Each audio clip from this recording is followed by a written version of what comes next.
Yo, yo, yo, yo, yo.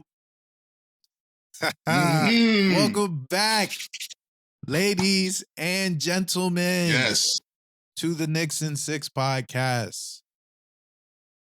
I am your humble and gracious host, Sire Ham Van Dam, Van Deezy, Guru if you my mans. Yes. Don't call me Guru if we not mans. And I'm joined once again by my guy and yours, Mr. Sean Harris. Woo! Ladies and gents, again, we in the building once again. Getting closer to that trade deadline. Do you feel the way I do? Like, regardless what happens, I want to be here until the trade deadline comes. Could retire after that. That's all I care about right now. Oh man, so it's been 13 days since we recorded. Had to get over some sicknesses, but we bike. Yeah, we bike though. On both we ends. Bike though, and we here to talk Knicks. And boy, yeah, it's what a 2 weeks indeed. So we're not gonna waste no time. Let's get into the Knicks picks reviews. Whoa. Oh, first of all, who's bringing this to us? This is the first time I've ever not done this. Look at you. Who is bringing this greatness to our earlobes? Is brought to you by the Smooth Family Network. Cha. You can follow us everywhere at Smooth Family ENT. You can follow me everywhere at Frostman Guru, and Sean will find you. Right. Don't worry, soon come. I'll give y'all something soon enough. It don't matter. You'll still find them. I'm still out here. Ain't nothing changed. We here.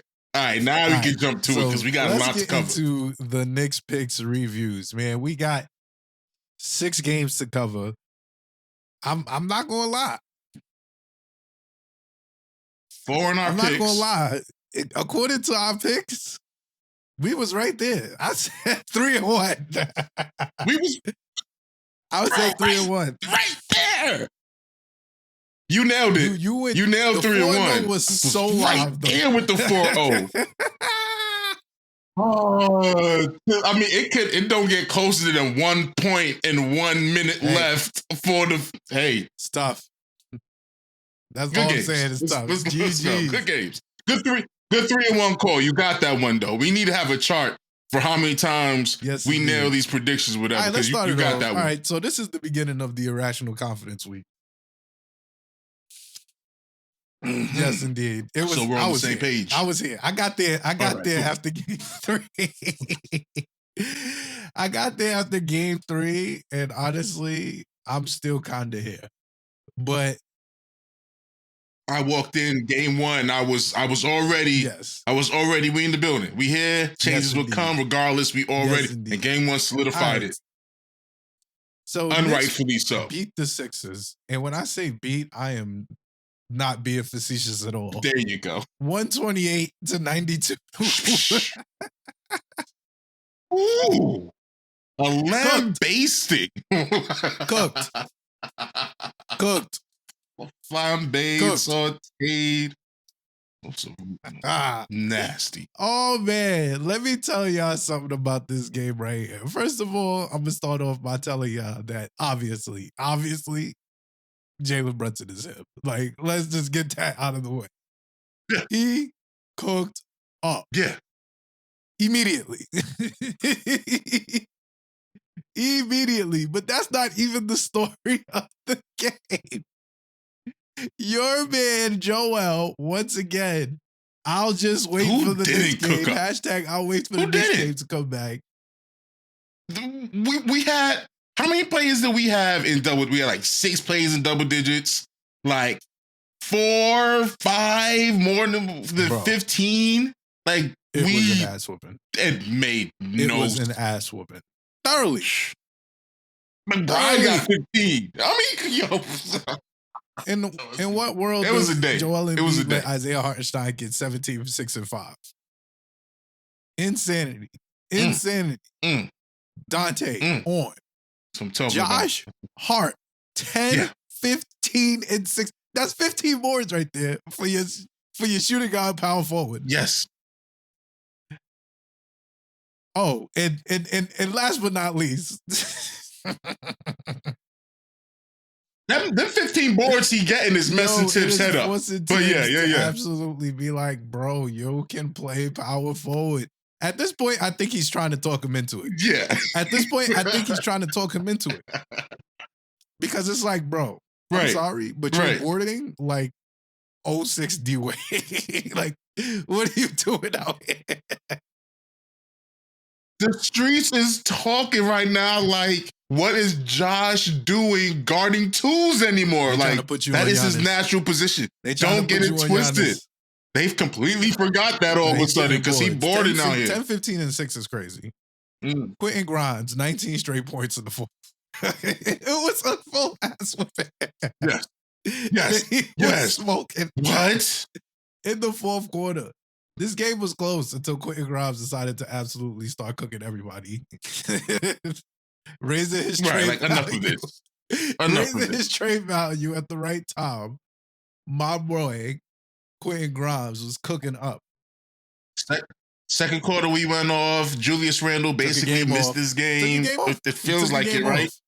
Like 1 for 11? 1 for 11? I thought we was done with that when we sent Maple back to Toronto.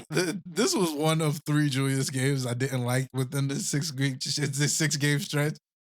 And I was glad that actually glad as I was reviewing this, I was like, wow, I actually didn't like 3 of these Julius games instead of the 2 I absolutely hate, which we'll get into. But this game was random moot for Julius because at the very least, everybody absolutely was smoking on that Sixers pack. Once again, I told y'all, we do not beat Joel Embiid often. The fact that he came back for this game, he had 30, he had 10, but it was it actually was he a kept very his averages nasty up, 30 and it's the second day back from very nasty. If there ever was such a stat line, it was so nasty. 30 and 10, and you got cooked by 30. He didn't go up for the rebounds at the end of the games because he's still coming back from the injury. Like it was, and he still just got it calm with not full effort. Like, in all honesty, that lackluster 30 and 10 is probably the strongest selling point I've seen so far to really try to go after Embiid. I mean, I'm not one to blow it up for a Supermax contract. I'm completely against that philosophy, but lackluster second game back from injury, knee, ankle, whatever it is at this time. And to do that was, bro, he's good. That was nice. Your team sucked. I mean, you guys didn't come to play. Maxey came to play. He did his thing. Kelly Oubre. It's only 3 people that went double digits. The team was or West. I'm not sure. High school. In Long Island, Strong Island's finest. Still, Tobias Harris did not show up for this game. He did not. No, and then I think he left early injured. Care. No, like 24. Yeah, he played 24 minutes and then he was done. But the game was done too. I just thought I understand. I think we finished it in the fourth quarter. This game was important to me because it absolutely started like maybe 20% of my irrational confidence, and I was like, okay. This looks good. Mine is from the week prior. That's what I said. But I hear you. This looks good. Moving on. All right. So Knicks play the Wizards the very next night. 125-105 Knicks win. I'm gonna be real with y'all. I count the Washington Wizards as the most unserious basketball team in the association right now. Number one. Oh yeah. Sorry.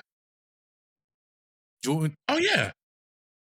Whatever Detroit is doing over there, it is absolutely masking. It feels like that's a coordinated effort. Absolutely masking the absolute sale job that is going down in DC. I'm not even going to lie to you. It's absolutely masking the nastiest sale job that's going down in DC. Had Detroit not lost 28 straight games, we will be talking about the middle-off is really Detroit versus Washington.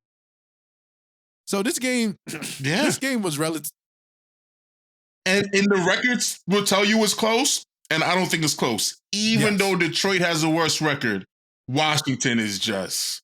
It's an unserious game. It's ugly. It's disrespectful. It's disrespectful to the organization, to the league. We won this game because we should have won this game. And there's always some fear of some random person going off. We had Denny Avija, 23, 10, and 6. Because that's what happens. Let's be real. Any team that pulls out Jordan Poole, Kyle Kuzma as your first and your second option, you're not a serious team. You're not being serious at all. Jordan Poole, you can't do it. The fall of Jordan Poole is almost very predictable. It's almost it's cruel. Very predictable. It's almost cruel at this point. I knew it would happen. It's like 10 points, 3 boards, 3 assists, 4 assists, something like that. Nothing looked good. He hasn't looked good. He's a nut. He hasn't looked good in Washington at all. Of the worst order. He is not the person you give the keys to the franchise to. Not gonna lie. I love J.R. Smith. I tell this all the time. It's like giving J.R. the keys to the franchise. It's like, bro. I've always wanted him to get the keys to a franchise. And I think if J.R. Smith got the keys to a franchise, he's doing better than Poole. I know. Do you see what I'm talking about? I hold J.R. Smith in higher regard as you should than I hold Jordan Poole. As you should. So I'm as a true Smith fan, as a true fan of his, I'm not gonna jump on that bandwagon, but I know where you're going. I think J.R. Smith, even arguably today, will do better than what Jordan Poole is doing right now. J.R. Smith would know. There's better. There are nuts in this league, pause.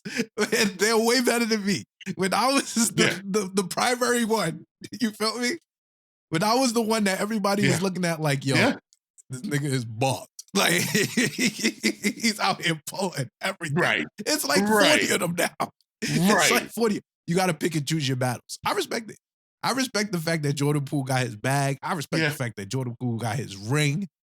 But I knew, bro. I'm like, yo, look at this man's IQ. He's out here wilding. And you know what? It was on full display. He was just trying to out him Jalen Brunson. Like, what are you doing? This is not the battle you want. This is not the battle you choose. Him and Kyle Kuzma lost the battle of the point guard power forward battle egregiously. Egregiously. 39-33 to 23 and 10. Yes. And that's literally what they tried to do. It's disgusting. 27 and 10. And 27, yep.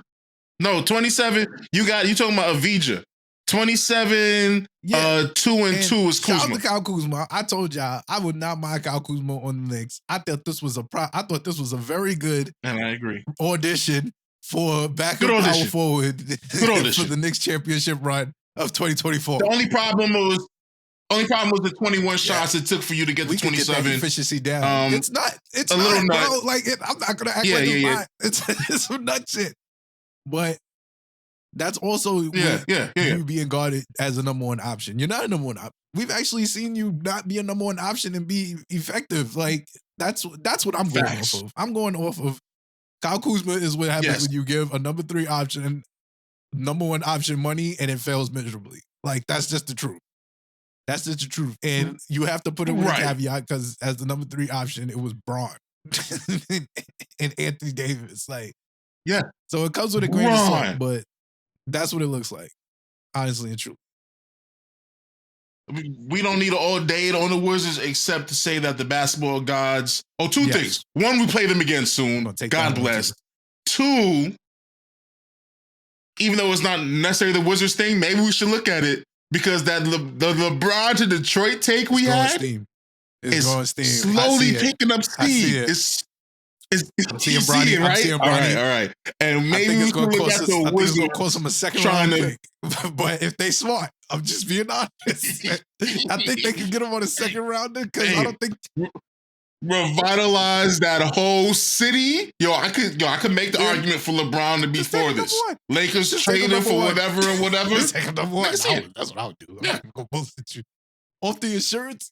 I'll care about the trade like I care about the Wizards now. An interesting dumpster fire. Bronny James, it's time. Whoever gets number one pick, Bronny James, number one overall pick. Let's do it. It would be nasty. That's so nasty. That's so nasty. If LeBron was the chip this year, okay, maybe. LeBron was the chip, maybe. All right, moving on. Another unserious team we played, the Portland Trail Blazers. On Tuesday, January 9th, Knicks beat the Trailblazers 112-84. Beat straight bricks. Oh, this is when I knew that. This is when I saw the capability of the and I'm here to state my case for the end of the all ISO offense. Because it's not what I'm seeing. The end of the all ISO? I'm seeing 39 from Julius. I'm seeing all this stuff when the ball is moving. As opposed to what I saw for the past 2 games. But yeah, we're going to get into that. No. That's the point of the all ISO. We'll get into that. So we cooked the Trailblazers. It was hilarious for the simple fact that I felt like this was the OG Anunoby target practice game in which he decided to absolutely start cooking. Mm-hmm. It's showing offense. Thank you. I loved it. I loved the fact that What's not to love? He was locking everyone up. He had 23 points. It was highly efficient. He was cooking from 3 early. Like, he went in early in the game, first quarter. Like, it was beautiful. And I feel like as a person who really loves defense, he's really been clamping up. He's really been clamping up. And like, he cares that you love it, and he wants to put on a show just for you. I absolutely love it. He cooked up 23 points. Julius 28-7. Another decent Julius game. This is the bad Jalen Brunson game. Oh my God, he couldn't hit anything. I remember this game. It was crazy. But we've been having a lot of bad Brunson or Julius games. Good Julius, good Jalen. Like once a week. I need that to be more consistent. But we're trying to make it easy for you, so you both can cook. Important, so come on now. I need to talk about this game because this is the first game of the Miles McBride, Deuce McBride. Absolute. My man. Deuce minutes. My God, Deuce Hop is here. We heard the slander. And we offer a rebuttal. Deuce Hop is here. That's all he's saying. He cooked up. That brother is shooting his motherfucking brains out. Shouts to my guy, Big Deuce Hop, 16 points. This was the first of like 3 straight great Deuce games. I'm not even gonna lie. Wait. And don't forget, he had 15 2 games prior. Absolutely cooked up. We had a good Quentin Grimes game as well. My man had 17-4. The Deuce Quentin Grimes minutes are becoming very, very important for the defense. Especially the chain to have that defensive point guard is shooting guard pressure. Ain't cooking up. Is just the idea of having, when needed, Deuce, Grimes, and OG as just defensive lockdown. Let's daydream here. Say Mitch is here too healthy for it. I'm just saying the absolute amount of defensive brick wall stoppage that's crazy. It's beautiful, and they can score. Almost all the guys are. But us cooking the Trailblazers, other than that, is relatively moot. We got Scoot Henderson. Scoot Henderson didn't do anything. Anthony Simons got clamped up. Jeremy Grant, Cuse's finest. Shout out to my guy Jeremy Grant, but he's out here robbing the league every year, the league, getting 30 million a year. Every year he got from Detroit twice. They gave it to him twice. Yo, high quality role player right there, boy. He just keep getting the bag at the right time. 5 years, 150. I be trying to get Jeremy over it. Why they gave him that? They said not supposed to do that. Why you gave him 5 years, 150? That's crazy. Don't give him that. That's nasty work. That's how I feel about the LaVine contract. I'm we're talking about into that. Like Zach LaVine, why you give him $215? Yeah. That's crazy. What am I supposed to do with $215 of Zach LaVine? Exactly. I can't build a contender with that, bro. That's nasty. I can't do nothing with that. I'm so curious to where he goes next. I'm still thinking he ends up in Miami. Indeed. But we're not here to talk about Zach LaVine's future unless it's the Knicks. But, all right. Yeah. So here we go. Here we go. This is what we've been waiting on. All right. So y'all know I do not like Nick South. Like Nick South, as also known as the Dallas Mavericks, I'm not a fan of. Why do we call them Nick South? We call them Nick South because on more than one occasion, on more than 2 occasions, they have employed multiple former Knicks. Multiple. At the same time. Absolutely. Like the same team, but just in Dallas. They are Nick South. They are Nick South. Knicks lose to Nick South 128-124 without Luka Doncic, by the way. I was furious. Yeah. Furious. Because I was right on the precipice of irrational confidence. On the precipice of irrational confidence. Ready. I get it. Stop getting ready to be like, Chip, I'm here, Chip. I needed to. It was right there, right? Like you know. I needed to beat this team. You're not wrong. Did it. Julius Randle 32, 6 and 5. Good Julius game. Good Jalen Brunson game too. 38 and 2. Oh man, right? Good Dante DiVincenzo game. Good J Hart game. We just sold at the end. It was a great game. It was a point in time. I mean, that first quarter was. We lost in the first. That's what it is. We lost in the first quarter. That's all it is. Yeah, that's it. All it is. We lost in the first quarter. All the defense we've been doing all week to give up 44 points in the first. That was just doofy, in my opinion. Like, it was just so doofy. Like, what are you doing, bro? What are you doing? Oh, man. Kyrie Irving with 44, 10, and 4, bro. 44, 10, and 4. Just the most.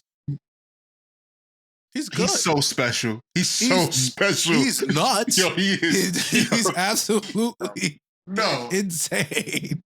But I love Drew. I do. I really do. I love Uncle Drew. That's my guy.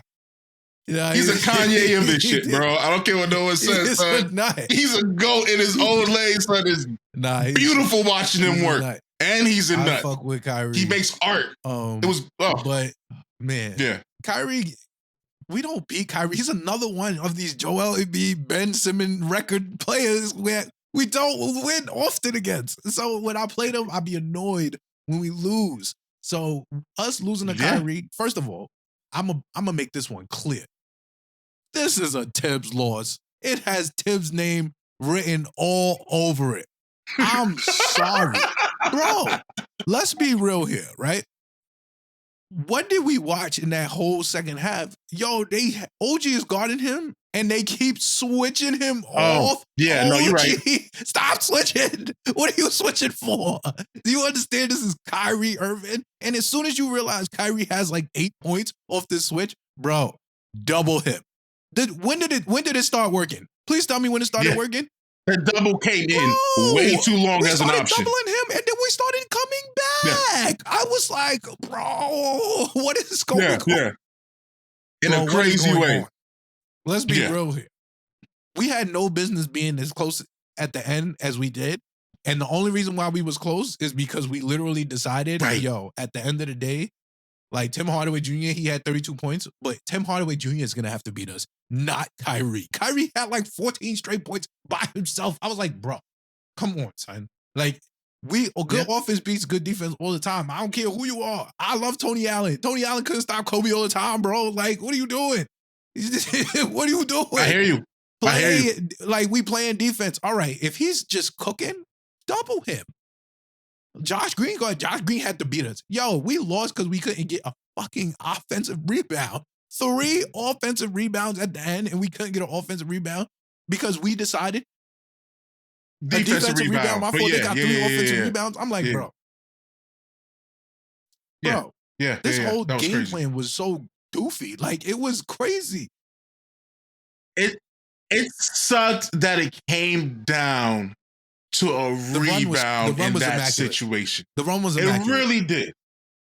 The run was immaculate. Because the run was beautiful up until that. And it's like the basketball gods was like, it's like we were defying the gods, and the gods was like, no, stop it. And they interjected because the way the ball bounced in there was crazy. Terrible this game. Like, terrible.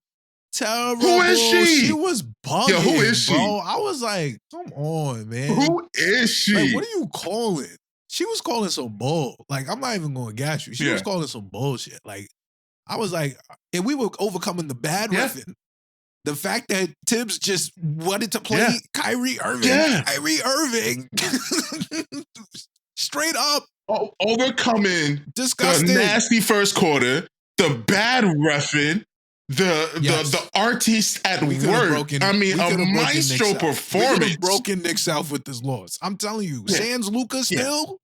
Bro, they were selling the league. We could have broke the East. We could have broke the I'm telling you, they were selling that game crazy. Crazy. They were selling that game at the end. It was nasty. We sold the rebound, but I wasn't too mad about it because I was like, bro, it takes a lot of energy to get a comeback like that. Eventually, like, the odds are going to play out. And if they continue to play out in our favor, I was cool with it, but it felt like it was time. So I was like, whatever. All right, first loss of the OG. First loss of the OG comeback era. was beautiful. Yeah, first loss of the OG era. Multiple reasons why I was kind of, it happens, you know? It happens. We lost a good game. It was a good game, and we're going to remember that one. I mean, it sucks that in these games, like, first of all, we haven't been, we're 9-1 against Kyrie in the last 10 games. Last time we beat him, he was a Celtic. So that's do you feel that's an issue. That's number that's crazy to me. That is crazy. All right, never mind. Never mind. Let's just move on. That's enough. So here we go. Moving on to the Grizzlies. All right, so I knew this game was a must-win off the simple fact that they had their entire G League team out there. But we found out Jalen Brunson was out with a calf injury, like maybe 3 or 4 hours before game time, and I was like, okay, you can rest. I was cool with it. I was like, these are not the games. You've proven enough to me to be like, all right, if you need 2 games, you're good. I thought this was the game for that. I didn't think he was really injured. I thought he was just taking a day off. I thought they gave him 2 games off. They was like, my brother in Christ, go and rest up. We got a couple games coming back home. We're gonna be all right. You're gonna be good. So we beat the Grizzlies, obviously. They played us well. I'm not gonna lie for you. They played us all the way through, actually. All the way through. If anything, I didn't like that. It was too close of a game until the second half. Like, first quarter, 25-27, second quarter, 28-30. They're in it all the way through. There's a lot of stories of this game. Obviously, Isaiah Hartenstein with 12 and 20, another 20 rebound game from the Big Zay. Good shit, my guy. Big Deuce, Big Broad, 19, 6 and 5. That brother was ootin'. It was crazy. OG with another 18, 5 and 2. And Julius, obviously, with 24, 11 and 5. I'm going to preface this by saying, this was the second Julius game I did not like. At all. It was insane. Understood. The brother was just making bad choices. The game was close because the ball, he had like 8 turnovers. I was like, bro, stop turning the ball over. Stop. Bro. It was up there. Was crazy. It was up there. It was crazy. And it gave me shades of 2020 Julius. I was like, bro, you got to chill. You got to chill with this holding the ball shit. Like, we have already shown that, listen, we do the all ISO offense. It's our offense. I've reserved to that. But when the ball moves, everybody gets 15. Yes, it looks great. It looks splendid to me. Yes. And I'm not even trying to take away the all ISO offers from you because I understand that's what makes you you. What I am trying to tell you is that if 3 shots don't go in, pass the fucking ball. Just 3. You could go, every 3 shots, I'm pulling. I don't care what nobody says. Every 3 shots I miss, I'm going to pass. But on the 4th, 5th, and 6th shot, I'm pulling again. All right, cool. You gotta move the right. You're walking into double teams. It's crazy. It's like, bro, move the ball. Please. And this game specifically did not reflect how bad you played because of the stats, but trust and believe the very next one was insane. Thank you, because I don't really want to talk much about this game, because if we're going to talk about Julius, this is just the Knicks versus precipice. Magic, which was Monday. Oh my God. We are recording this on the 17th of January, right before the Rockets game. We played 2 days ago against the Magic. And let me tell y'all, we absolutely sold this game.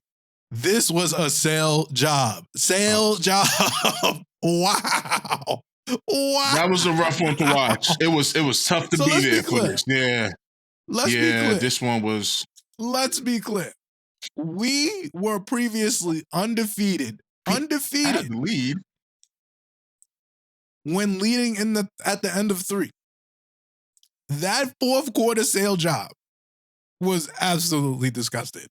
Absolutely disgusting. Yeah.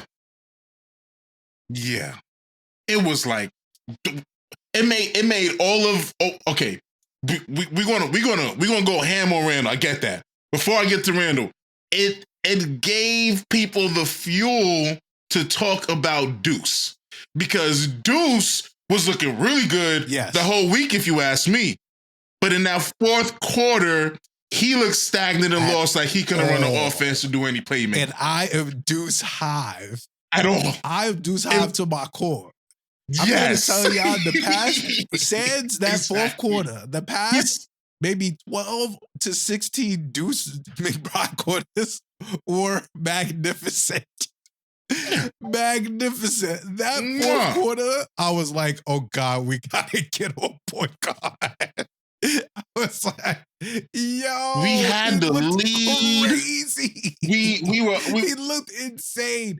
Deuce, my brother. Yo, you looked crazy, bro. I'm not even gonna lie. You was dribbling, and it was some of them shits was going in, and I was like, all right, But also, I was like, don't do that. You shouldn't be doing that out here. That was nasty. But okay. We're not doing that when Jalen is back. Don't do that. Don't do that when Jalen is on the court. You feel me? Don't do that when he out. But there was just, all right. And then before we go and harp on Randle, let me also just say, Josh Hart is looking crazy too. And I am also hard high. And I'm also hard high. Sans the 15. Yes. A lot of the people we love didn't look right out there. And I don't know if that's because McBride, it's because we missing Brunson, it's because Randle got a little ankle tweak. I'm Randle high, so I'll make sure I throw that in there early. To get it out. Yeah. Listen, Josh Hart was looking crazy this game. Deuce McBride in the 4th quarter was looking crazy this game. I'm not even gonna lie. Those are 2 of my guys. I could not believe what I was watching out there in that 4th quarter. In that 4th quarter. It was insane. Even OG was like the only good person to play basketball on Monday. I'm not even gonna lie. and even then, I would say kind of. And he was, but even then, he looked hesitant the way Josh Hart looked hesitant offensively. And that shit gotta die. They gotta cut that out. This is why the all ISO ball movement offense is the offense. It's not the all ISO offense. I won't even give y'all it being super ball movement. We have too many ISO players for that. We need the all ISO ball movement offense to complement everybody. I am of the belief. I read an article where OG told Jalen Brunson when he got here, he said, bro, I have no clue what I'm doing out here, so I'm just gonna cut. And he scored like 17 points. Cutting off the rim, because you know why? He's always going to be open because he's always moving. Move. I want Jalen Brunson and Julius Randle initiating the offense and everybody else moving. Everybody else not moving is bad vibes. It's bad vibes. I'm sorry. So that also means that Jalen Brunson and Julius Randle also have to be moving. They can't just be stagnant because the offense stays too stagnant. But I'm going to get into that later. This game blew minds because we are now 0-2 against Paolo Banchero, and I got to hear from niggas trolling me about Kenny the Jets, man. Oh, man. That's the thing. I told y'all, I like Paolo. That's my guy. I think he's good. He reminds me of a young Melo, and Melo is my guy. But he only scored 20 points. He did not have Franz Wagner. He was not out here absolutely cooking until the fourth quarter. What is going on? Another loss that while I put on Julius Randle, I also absolutely put on Tibbs. It was just nasty. What were we doing? What were we doing out there? Why is Deuce McBride initiating the offense? It looks like... Explain that to me. All right. Boom. Because we go, Brunson runs the offense and Randle runs the offense. And Brunson gone and Randle mentally tapped out, or he dragged himself along because he was trash in the first quarter. He was like 1 for 7, 1 for 8, 1 for 9, something crazy in the first quarter. Bad. Oh my God. And then he tweaked his ankle in the second quarter, and then he gets like 10 points in the third quarter. See, it's that he's been having good third quarters over like the last week or so, if that means. Because Knicks fans, real Knicks fans know. We go into the locker room at halftime, come back, and we sell the third quarter. I don't know what it is about the third quarter historically. That is exactly what we do. But we sell the third quarter. The third quarter is the weather the storm. I just need us to maintain a certain level of consistency so that we don't absolutely get smoked, so that we're not down 10. You feel me? And we can get into a point where we like down 5, like down 3. I'm good with the third quarter. But yes, we are historically salesmen. So Randle, he battled in the third quarter. We win the third quarter. We did. We win the third quarter. We win the second quarter. We get, I don't know what happened when he got back on the court. All I know is I'm looking at my FanDuel ticket. And I'm like, I need Randle to do this, and I need Banchero to do this. Banchero did it. And Randle, he started running back up the court. I mean, everybody, the trade Randle hive always points out to his lackluster moments, and I get that. And some are more egregious than others. More egregious than others. But and I give him that fourth quarter, and if there was an option to put someone better to start, I would have benched him this game and had somebody else. Because I'm like, hey, your ankle hurt? Is that why you couldn't do no more? Fine, go rest. Did the shot at halftime wear off in the fourth quarter? Is that what happened? Is that why you had some juice in the third and you had nothing in the fourth? I can't explain it. I would like to know what it was, but he was bad. And then once you get rid of Brunson and Randle, I guess there really isn't nobody that can run the offense. Deuce could play defense. Deuce could get buckets. But I guess he can't do the cerebral part. That's what it looks like. That's a little nuts. He's third string and it's early, and we're just about at the halfway mark of the season. We're just, is that tonight's game? After tonight's game is the halfway mark. This is the 41st game of the season. So you have the rest of the half of the season to be a quality backup, maybe, or you're going to force our hand to go and make a move, which I feel like we're going to get into now. You think that? I don't think he got 4 weeks because the trade deadline isn't with 3. 20 days. I'm being real. Exactly. I think that they gave him. I think they gave him 3 mil, 13 mil, 3 years, 13 mil. Shout out to Deuce for that. Actually, young black man get paid. Yeah. You feel me? I'm glad you finally getting paid. You've been here for a minute. We've been fans for a minute. Checks a year, and get my man some biscuit. But with yeah, agents. I think that's third guard salary. That's third point guard salary, honestly and truly. And I think that he got 20 days to prove to the front office that he could hold it down. And I think that fourth quarter was going on his not highlight tape. That was a. It's crazy how that fourth quarter shadowed such a strong win in the fourth, but it was just not point guardy at all. Like it was crazy. Like it looked nasty. No. Yeah, it was desperation. All close. It was Jordan Poole at work. It was disgusting. Yeah. So we all right. So, once again, shout out to the Magic. I keep bringing this up when we talk about them. I had them as a really good team for this year. Last year, I called them to be really good. And because they're so young with it, and we're now experiencing them being good, that everybody else is like, yo, you're not supposed to lose to that team. And I don't necessarily feel that way. I respect the Magic. I think they're a tough beat. And I don't want them to be a play-in team, which they're going to be a play-in team because there's no competition in the East to kick them out the play-ins. So that's the truth. Listen, yeah, they here. They're valid. I give a lot of young Orlando. They teams credit. Valid. Like I see what we are, and I see our limitations. I look around the league and all that stuff because I don't believe in just thinking that we are head and shoulders better than everyone. Like, yes, we have him, Jalen Brunson, but we also we have our limitations. Like, and other teams have there's a reason why there's a log jam between 3 and 10. There's a lot of good teams. There's going to be a lot of people that are buyers at the deadline that are trying to improve. As we just saw today, Pascal Siakam to Indiana. I was trying to say that one. That's real. I'm transitioning us into trade season. I'm trying to change it, but I'm saying let's go. We gotta look at the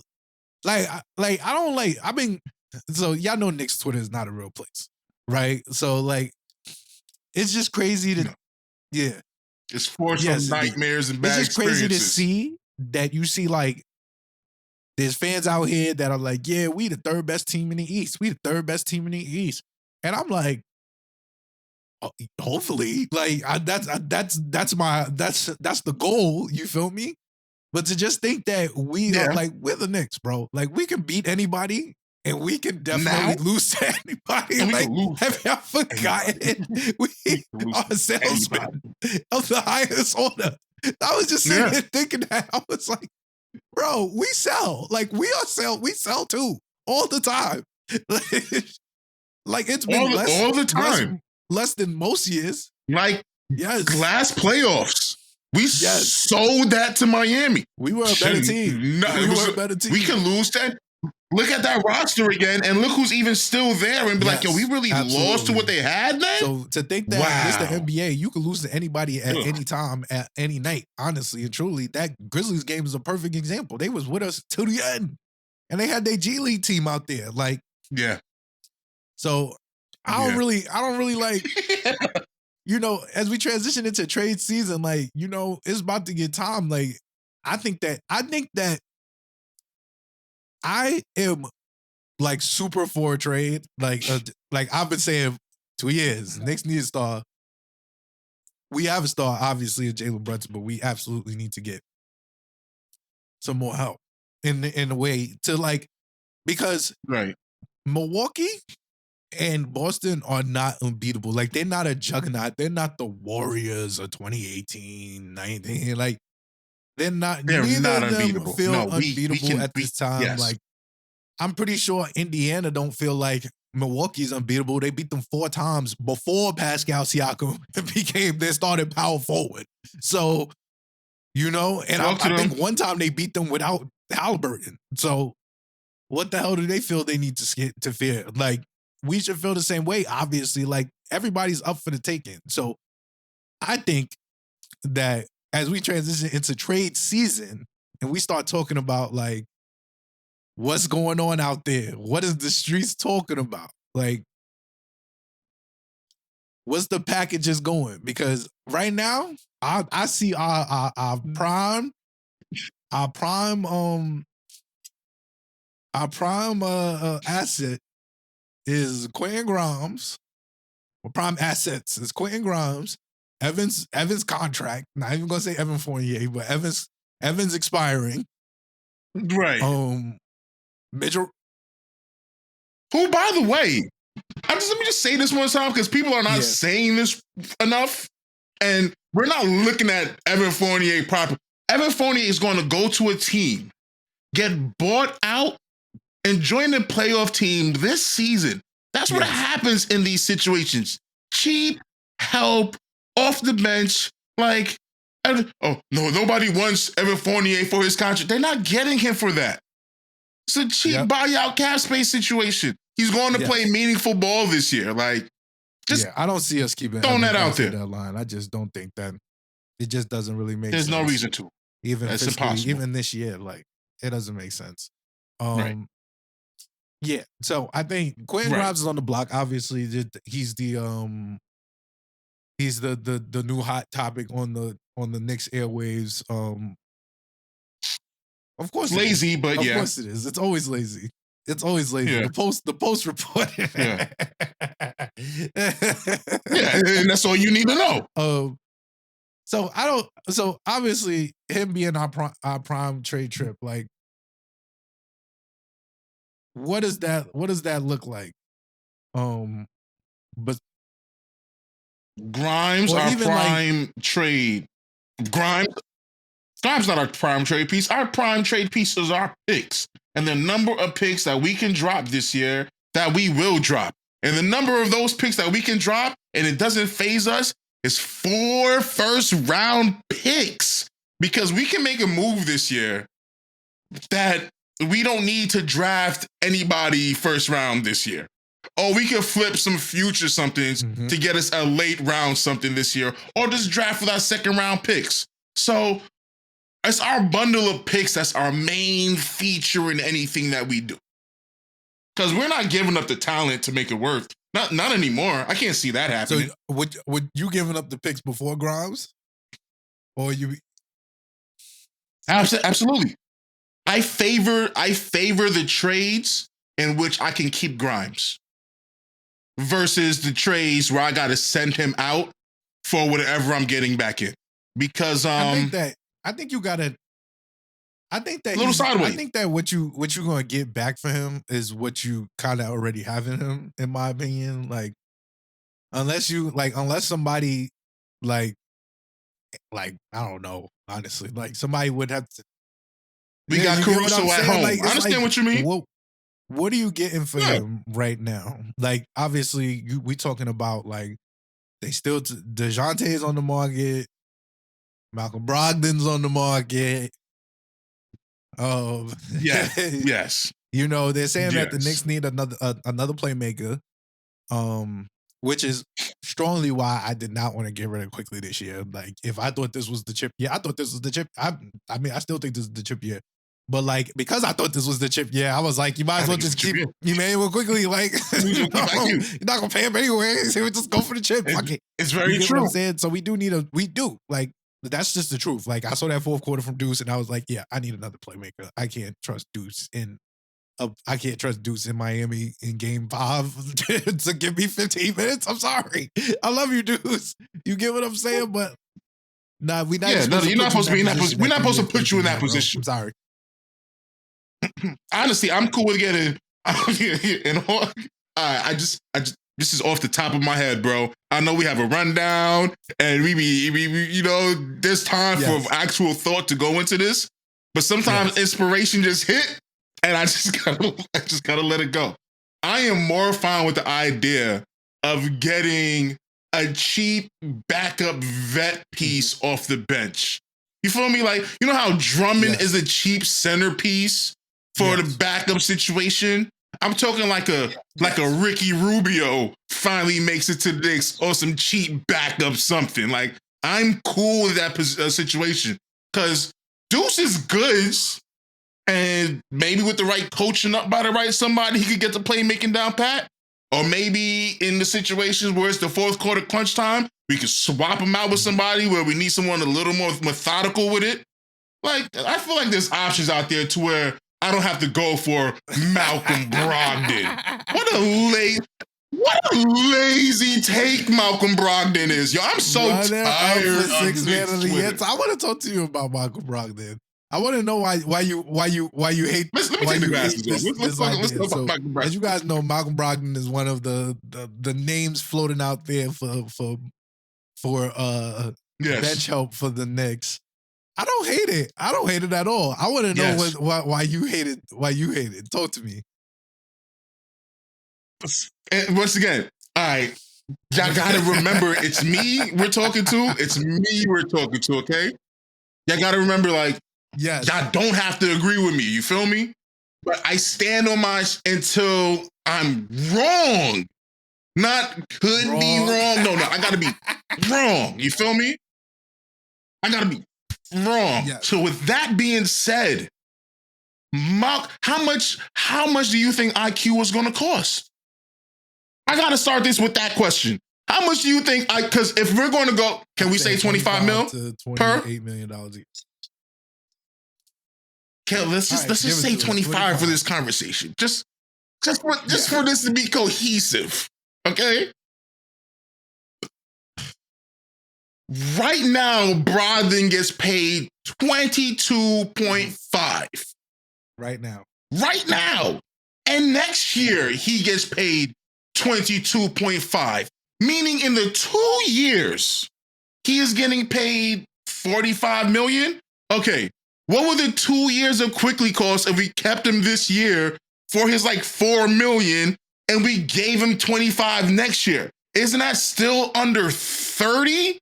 So my point is, math-wise, cap-wise, I don't think we trade away a $4 million IQ to go and get a $23 million Brogdon just because they were both in position to win 6 Man of the Year last year. I understand, we lost our 6-man guy. Let's go get the other 6-man guy. I get that. It's lazy. You get it. But I get it. But it gotta be more to it than that, bro, because we could have just kept IQ. We could have just kept IQ for all that. We could have just kept IQ. That's my argument with the Brogdon. Why Brogdon if we could have just kept IQ? It would have been cheaper. I mean, I'm not here to argue against that take. I will make the case that yes, like obviously, like replacing the 6 Man of the Year runner-up with the 6 Man of the Year makes sense on paper in a way. I would say that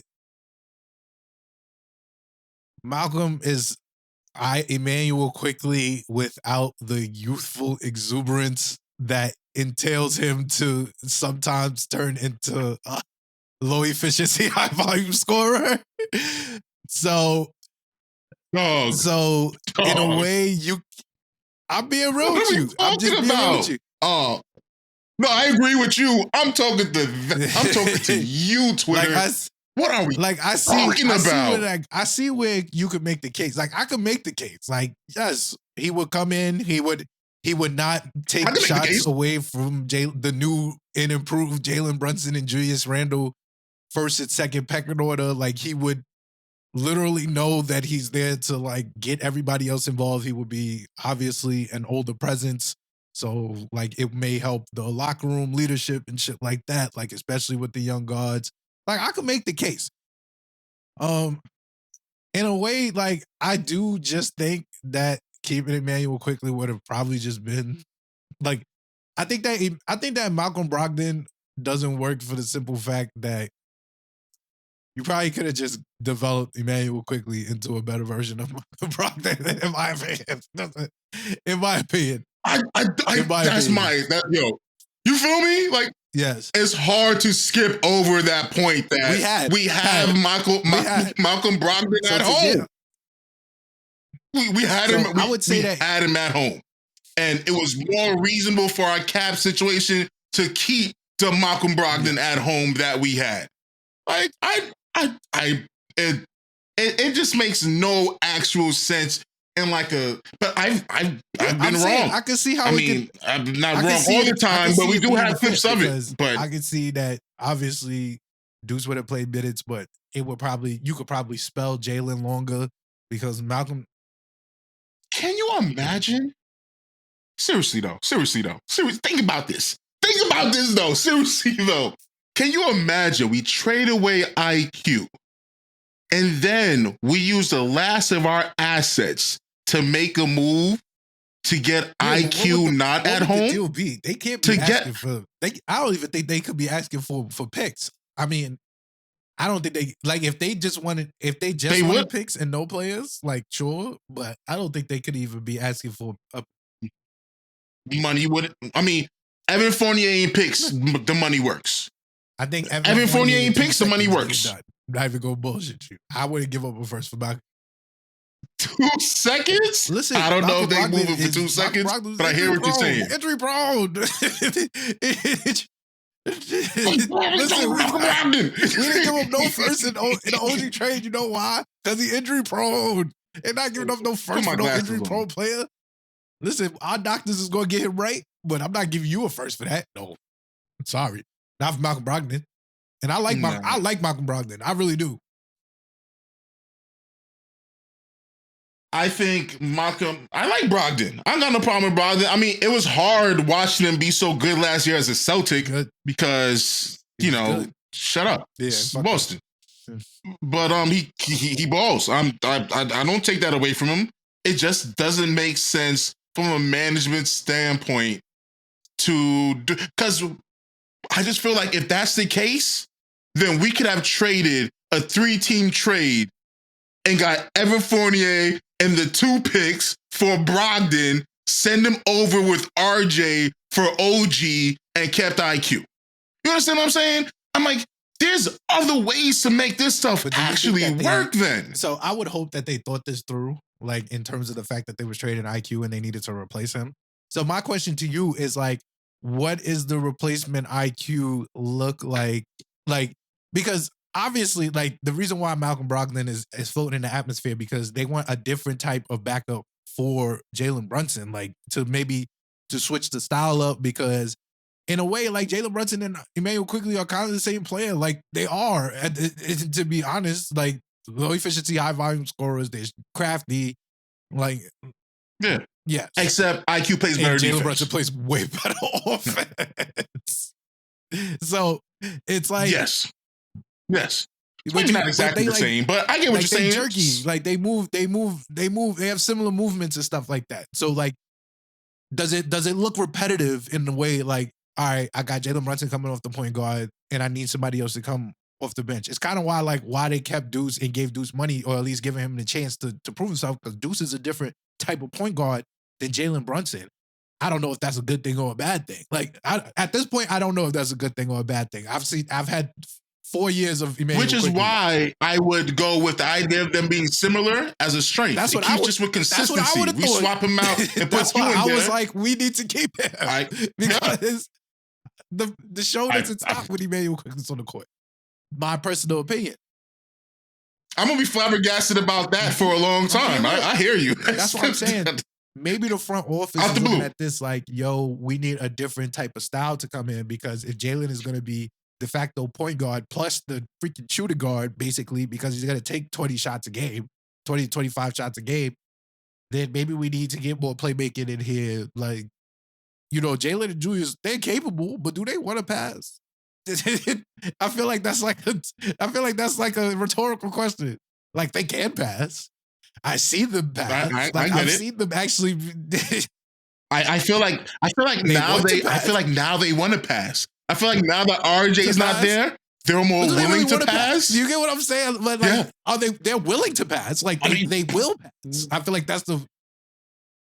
I think they want to pass. I think Julius wants to pass because Julius has taken his position, second to IQ to Brunson comfortably. And I think, and since OG came in, Brunson's assist numbers is through the roof. So I feel like they couldn't before because of the situation. But But now because Dante in the lineup looks good. I agree with that. And and I don't think even with my DeRozan takes all year, I don't say that to take Dante out of that spot for the most part. He's good.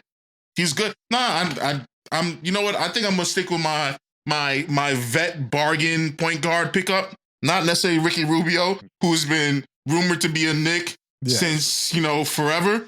But I think I'm gonna stick with the idea of getting a cheap vet backup to be a cheap vet backup. Brogdon. Yeah. Okay. Over a Malcolm Brogdon. Yes. I feel like there's other things we need besides a backup for Quickly. Because let's act like we still have Quickly then. We still need in other areas. We can't use the last of our main bargaining chips just to replace what we already have or had. That's sideways. That's not progress.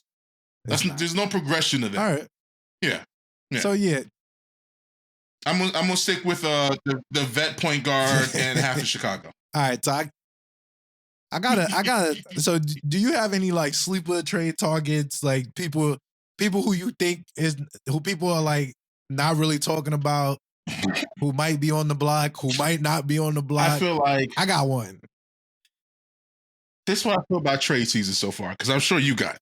I feel like the Dejounte Murray package, Lakers package is better than the Knicks package. I feel like we don't have enough for him. So I'm throwing it out the way. I'm laughing at Obi because they just got Pascal Siakam over there in Indiana, which is just hilarious to Obi Hive. It's tough. I laugh at Obi Hive. I told y'all he's going to be a journeyman. He's going to be a journeyman. And it's not 100%. Knicks fans hold a little bit of blame there because Obi wasn't over there chanting, put Obi in, when Randle was out there doing this thing. We kind of, built him up a lot. A true Randle Hive right now. I love it. It's that's some real Randle Hive stuff I'm talking. But I'm not. Listen, look what it looks like. Hey, we set him up for the fall. We set him up for the okie doke. You're better than this all-star out here. You're way better, bro.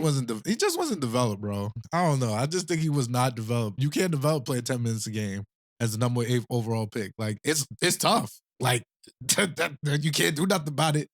Except with the person that's playing in front of you makes the all-star team and leads his team to 4th seed. You can't do nothing about that. That's tough. Hey, they sent you somewhere else. They got a good look at you. And they was like, yeah, this is not going to be it tomorrow. I don't even think it's that. I think Tyrese Halliburton is just too good. Like, he needs a better power forward. Like, he can't do... Like, if Tyrese Halliburton was not that good, they'd be more willing to develop. But him being as good as he is has upped the ante for them. It's like, he's... Yeah, they're more all in. If your point guard is basically about to be either the 3rd team or, all NBA or at least all-star, like, you got to up the ante at that point. And he's good. Like, fuck the Pacers, but I like that Tyrese Halliburton is good at the sport.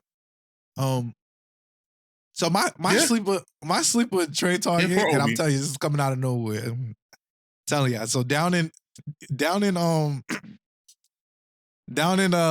Tennessee, man, John Morant is out for the season. Desmond Bane is out for 6 weeks, man.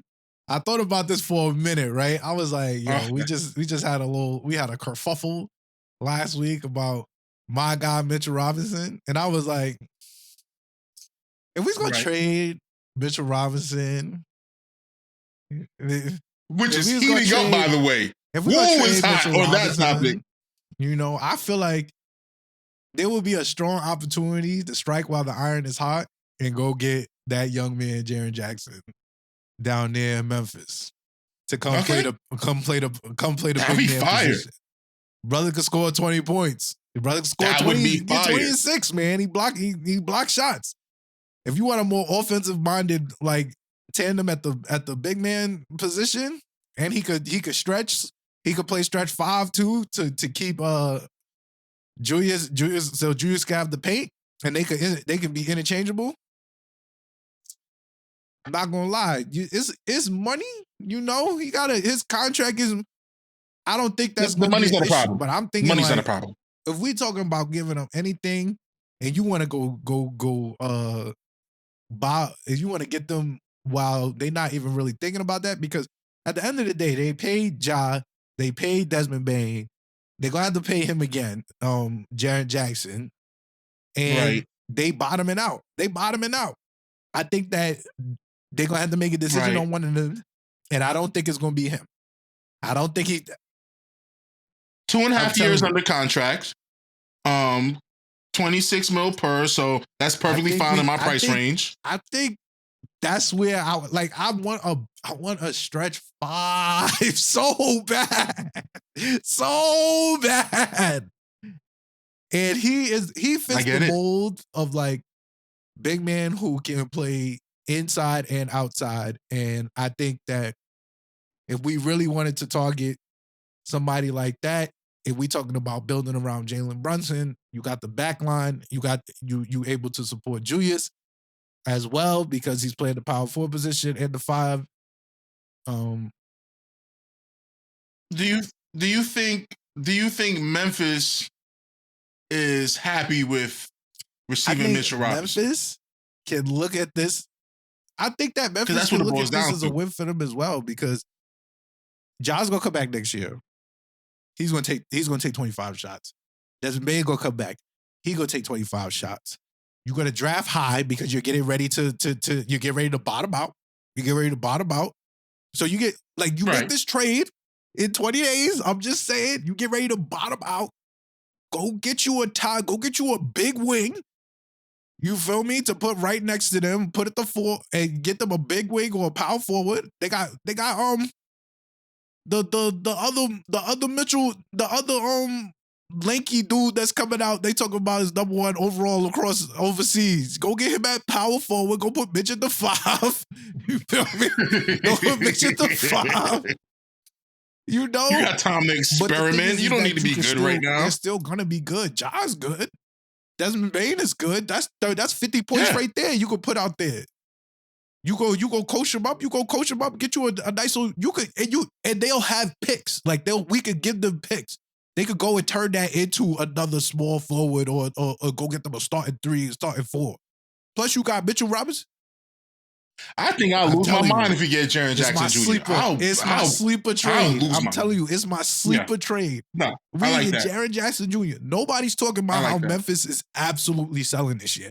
No one is talking about it at all. Like last year without Ja, they were playing fine. But this year, they can't play fine because Ja is the threat of Ja is not even there. Like he's not even there. He's not coming back. And they went 3-15 before 3-21 or 4-21 before he came back. I'm telling you, that front office is looking. And if Leon, come listen to Knicks in 6. I'm talking to you, King. Go get Jaren Jackson Jr. I'm telling you, sneaky elite move. Sneaky elite. I don't think he's gonna cost more than 3 first. I'm dead ass. Like, I don't think he's gonna cost more than 3 first. And I think if you throw in, and you could throw in some seconds in there. Hey man, you got me cooking up some stuff right now. Let me see. You already know, bro. Like, I'm already on it. Like, let me see how we make this. Make this work. Cause I'm telling you. It's mad doable. Wait, all right. So check it. The Knicks have 2 trade exemptions, right? From the Obi trade and the RJ trade, right? Like 6 mil and 7 mil, something like that. So subtract that from it. He's now like a $20 million player. Mitch is 15.6. So now that's a $4 million difference. I'm trying to see how to. All right. But they would they have a need for a Grimes? I can't see that. You know what I'm over here trying to do right now, right? I'm trying to build the world to where I can have DeRozan and Jackson at the same time. I figured that. and because they both get paid the same amount of money, and if they're two separate deals, you can't combine exceptions in the same trade. Yep. But separate trades, you can use them each. So they're both 20 mil there. If you use Mitch there and then you use Evan there, Ryan, Sims, and maybe a Grimes is enough cap-wise to make it all work. I like it. I like it. Well, I don't get Drummond. That kind of sucks. I'd rather have three centers right now. Jared Jackson Jr. at the 5 and then Isaiah Hartenstein coming off the bench. You might could talk me into that, man. I'm not gonna lie. That's a 3 big man rotation right there, man. Wait, who's your third big here? Are we still counting Sims? I'm talking about for the playoffs. Okay. I'm talking about for the playoffs. You got okay. I got you. At the 4 and 5 to start. Then Julius and Hartenstein. Then Jaren and Hartenstein. Bro, come on. I could talk y'all into this. I'm working right now. I'm trying to see where we can move Precious to, what we can get for Precious. I'm telling you. We can move. Precious could be in the Jaren Jackson deal. If you don't get DeRozan. Go send us one of them power forwards y'all got. We can't. Wherever he goes, he has to go by himself with no other players. It's the only way he can be traded again. Trust me, I am working the rule book right here. Yes. All right, we'll come back with that. I like that. I like what y'all see. That was with thought. That wasn't a Michael Brogdon pick. That wasn't lazy. That was based on the situation of the team. That was. Listen, that wasn't lazy. That wasn't a lazy take. That was a good take. I understand we built it around him. So I got to think of players that will work with him. Because you can't fire I like coach. That one coach of the year. They went to the second round of the playoffs. You can't. My random list stays the random list, and I just added Ricky Rubio to it. So I think I think y'all already know my people, so we can move on. Cool. All right, moving on. We here to talk about, once again, your guy, Curious Case of Julius Randle, man. Oh, man. So I want to talk about this because we got like 3 really good Julius games throughout this 6-game stretch and 3 really Julius games. Ugly. And I thought it was telling. I thought it was telling mainly because my initial reaction to like Jalen Brunson being out for those 2 games was like, okay, let's see if we can keep the good vibes rolling with, Julius understanding like, bro, like we need you to be like, it's not even just you being a nut. Like we know that. I've said that multiple times. Like it's you just making the right decisions and not thinking. So like I saw 3 good games of good IQ Julius, and then I saw 3 good games of bad IQ Julius. So I've come to like I'm numb to it at this point. Like I think I'm numb to it. Like I'm numb to it. I think the only next time I will really get really mad at Julius is if he absolutely sells me in the playoffs again. Because I just think that me personally, like y'all know I can't deal with Julius Randle on multiple occasions. He just be blowing minds when he's not giving effort. Like that's always gonna be my argument against the Julius Hive and the Julius people that say I'm Julius #1 hater. I just hate his effort. Like I'm his effort's #1 hater for sure. Like 1,000,000%. I will claim it. And seeing like old Julius effort ways creep up into these past like 2 games, it's like, all right, gang. We're not doing this shit this year. We're not doing this shit this year. All that to say, like, how do you feel like people should? How do you feel like people should be viewing like these moments, like sans Jalen Brunson? Like, do you think that it just comes with a package? Like, is it like a group package? Because we've even seen games where, like, even though Jalen is there, Julius has a good game, Jalen has a bad game. But is it just his? Is it just his presence that makes you feel more secure? Yes. As a Julius fan, that's why I'm asking you. And I'm glad you asked me, and I think I have an answer for you. It might not be the answer you want. It may not be the answer anybody else agrees with, but I do like the question, and I'm willing to answer. I will say we see a different Julius Randle based on the point guard he has. If he has a point guard, we get better Randle, even if it's not a great point guard. We had Alfred Payton, which it's the only way to make this point, because people be saying Atlanta, and we know what that means if you say Atlanta, playoffs, Knicks, Randle. But there's more to the story, isn't it? You gotta say Alfred. Alfred. You feel me? And when you say Alfred, it brings things into perspective. If you have a point guard, even not even a great point guard, we get a better Julius. Without him, it looks ugly because he's in his point forward bag.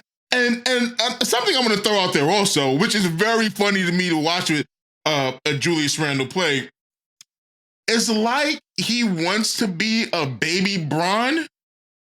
Like he studies this, but he's like, it's weird to see, because there's something about LeBron that is God-given. And to watch you try to train up and play like a Bron is crazy, because LeBron could play 5 positions. And Julius needs to stay right there as your scoring big man, and that's it. So we're getting the most out of him, which is what I want from a player. And he's doing what he can, but he's not, he can't do it all. And like J.R. Smith, you can't teach him to do anything but what he's going to do. So that's why he needs a point guard. I put a lot of it on that, because the worst Julius Randle we saw was in the fourth quarter, and that was with the worst McBride we've ever seen. It was like what? It was like, yo, bro, you look insane, but and that's what I sat down and thought about. I was like, okay, horrible. I have to be numb to it, because at some point in time, I have to recognize that, like, if Jalen Brunson has a bad game, there's a possibility that Julius might be some fucking mid this game. But it's a strong possibility it might not be, just because he's there. But if he's not there, like, just chalk it up to the gods. I'm not even gonna lie to you. Just chalk it up to the gods. You have no clue what you're getting tonight. And I think that uncertainty versus the certainty that we've been having is like, okay. Because I was mad that we lost the Orlando game, but I was like, Jalen Brunson wasn't there, so it doesn't really count. Like, as long as at this point, like, I've seen Jalen Brunson in the playoffs, I'm like, just get me there. If you get me there, I'm pretty good with where we are, as long as you get me there. Like, obviously, I want to be at greatest, like, a 3 seed. You feel me? Like, I feel like the first 2 games, but I feel comfortable with us on the road as well. But yeah, Julius, like, those last 2 games was blowing my odds, but honestly, I was like, I'm not getting mad at you until the playoffs. I'm really not getting this. I'm really not going to get mad at you. I'm not losing my mind today. I'm not off of this before the halfway mark in Orlando, because of Orlando. I'm not letting that happen to me. I got to be better than that, because I just slapped the Sixers. I beat the Suns. I beat the Bucks. I've gotten some good wins recently, all right? Even earlier on this pod, like, we were complaining that the Knicks had no quality wins. Like, we had absolutely put by the Bucks and the Celtics, like, and like, we got a lot of quality wins now, like wins that I feel proud of. You feel me? Right. Yeah, like the Wolves. There you go. Yeah, we got a win over the Bucks too. We cooked them. We did. Second class RJ game. Cooked them. Christmas Day. Yes, that's right. You know, like we cooked the Sixers. The Christmas Day miracle. That's right. The Wolves, like the Suns. We've cooking good teams. Like, We're mad because we didn't beat Mavericks and we should have, and that's telling about how we feel about our team. We definitely should have won. Like, we definitely should have won. Like, exactly. Yes, I agree with Which that. Which is a good place to be in. It's a good position for your perspective to be that we should have won that. There's no reason because we're better. That's what. Yeah, we didn't we're better. No, and we still didn't finish making our moves. Like I feel like at the first time, like when we lose, it truly felt like we underachieved. Like, bro, we're way better than this team. Like, and that's where I feel for Knicks Twitter. I feel for Knicks Twitter, like when they be like, yo, third.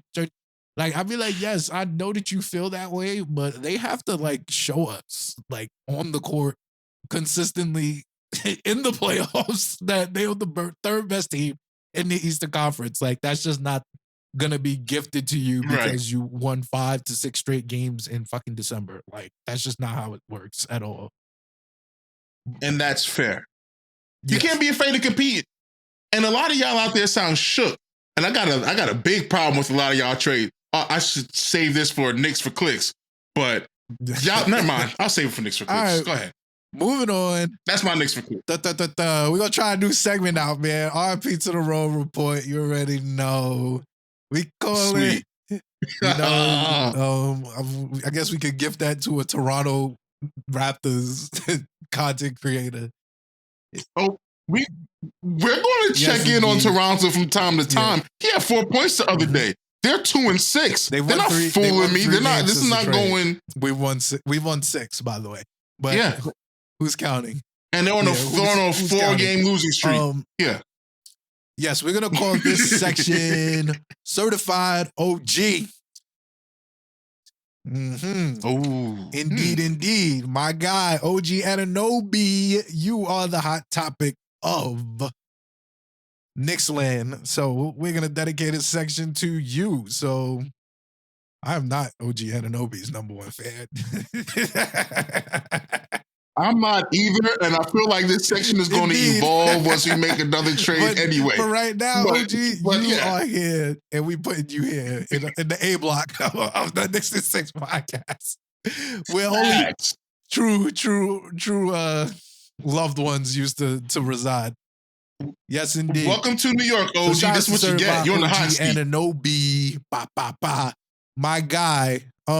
Knicks is 6-2 since the OG Anunoby trade. I feel like we just said that the Raptors are 3-5. So is this a win-win? I want to talk about it. Is this a win-win trade? It don't feel like you do it. Does it feel like we fleeced them? We won Does it in feel like we fleeced them? I ain't want to say it. But it kind of feels. Dog, a second round pick? It kind of feels like we fleeced them. That's just my personal opinion. I'm going to tell y'all why. Only way I feel like this guy been better is if we traded him instead of the second round pick for the Detroit first round protected. If I was able to move that instead of the unprotected second, I would have rather that. But so besides I'm going to put it as currently constructed because as we just said that they just traded Pascal Siakam. So I'm going to put into the sample size of what I believe is 3-5, I'm sorry, since their trade on a 4-game losing streak. As of right now, it looks like we cooked them. I'm not even going to bullshit you. As of right now, it looks like we cooked them. Even close. It looks like we gave the Toronto Raptors the right to first refusal of paying Emmanuel Quickley more than $30 million a year. I think they might do it. I'm not even going to bullshit you, but I do know that if they don't do it, someone's going to do it. But they get the right to first refusal because he has walked in there and instantly became the second best player on their team with Pascal Siakam on it. That looks nuts to me. We also gave them the right to do with the inconsistency that is Mr. Roy Barrett Jr. I've seen great RJ games in Toronto Raptors. I've seen great RJ Toronto Raptors stat lines. I've seen terrible RJ Toronto Raptors stat line. And as the great Carmelo Anthony said last week, RJ is extremely stoic. You don't know if he got 4 when he got 26. And let me let y'all know that. Some people said that might have not been a diss. I'm here to tell y'all that sounds like a diss to me. What makes it sound more like a diss is he said RJ Barrett is a very bland player. No offense. So bland. Yeah. When has bland ever been not offensive? Bland, yo, they call people's food bland. Like that's the context you use. You can't call my khaki bland. In any, I've never heard anything positively being associated with bland. You tell me my white tee is bland. Crazy. I'm getting a new white tee. Bland. Bland? Oh my. Bland is crazy. It is a crazy thing to say. Wow, wow, Shade Bello. Thing to say and then say that it's not really this. Like I was like, no offense. Bad offense. Bad offense. Yo, that's crazy. Bland. But yeah, we gave them the right to make decisions on those two players. Love y'all, honestly and truly. RJ obviously is getting ready to start his extension, but to make a decision on Emmanuel quickly at $30 million a year, I'm telling you, it's probably going to be Orlando that gives it to him, because that's what they're missing is a point guard. Right. But right for I'm looking at this trade. I think that it yeah. I hope he goes to San Antonio. Let me just throw that out there. I hope he goes there. I want him to be in the West. I don't want to have to deal with IQ on the personal level. Not 4 times a year. I really don't. I don't want to deal with that often. Exactly. We've got to see them soon. I don't want that. No, I'm lying. In 3 days. Yeah, they're in our predictions. Oh, yeah. Man.